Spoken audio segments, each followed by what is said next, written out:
את העיר עזה, ובעצם היום יש עזה צפון ועזה דרום.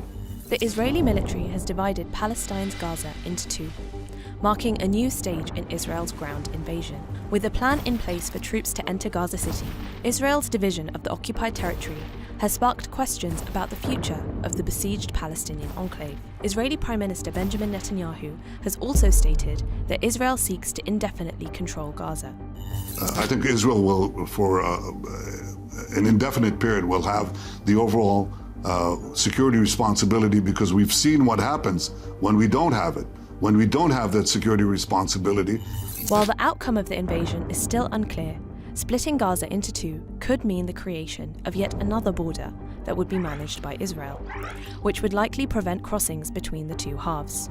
Israel already manages the three occupied Palestinian territories, besieged Gaza, the West Bank, and East Jerusalem, keeping them in isolation from one another.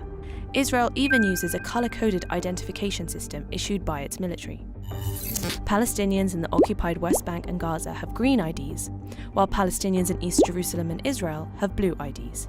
That can affect everything from freedom of movement and employment opportunities to a family's ability to live together. It is illegal for a Palestinian in the occupied West Bank to travel to Gaza or East Jerusalem unless they have a special travel permit from Israel. The same is true for Palestinians in Gaza, which has been under an Israeli blockade since 2007. Israel has prevented professionals, artists, athletes, and students from pursuing opportunities within occupied Palestine and from traveling abroad, with few exceptions. For a Palestinian to leave Gaza, they have to receive a visa from the country they wish to travel to. This is challenging, as only a few countries have visa-granting offices within the besieged enclave. If they need to visit a foreign embassy in Israel or Egypt, they must first apply to leave Gaza via Israeli authorities. But they rarely receive responses, or they are granted permission after their requested travel dates have passed. While Gaza shares a border with Egypt, the border is rarely open, and Palestinians often face travel delays and administrative corruption. Even those seeking medical treatment are frequently denied exit permits, with many dying while waiting for approval. Within the occupied West Bank and East Jerusalem, Palestinians must always carry their IDs for internal travel due to the hundreds of checkpoints interspersed within the territory. In addition to this, the city of Hebron has been divided into two distinct areas: H1, administered by the Palestinian Authority, and H2, managed by the Israeli military. However, in practice, Israel heavily controls both in order to protect the small, illegal settler community in the city.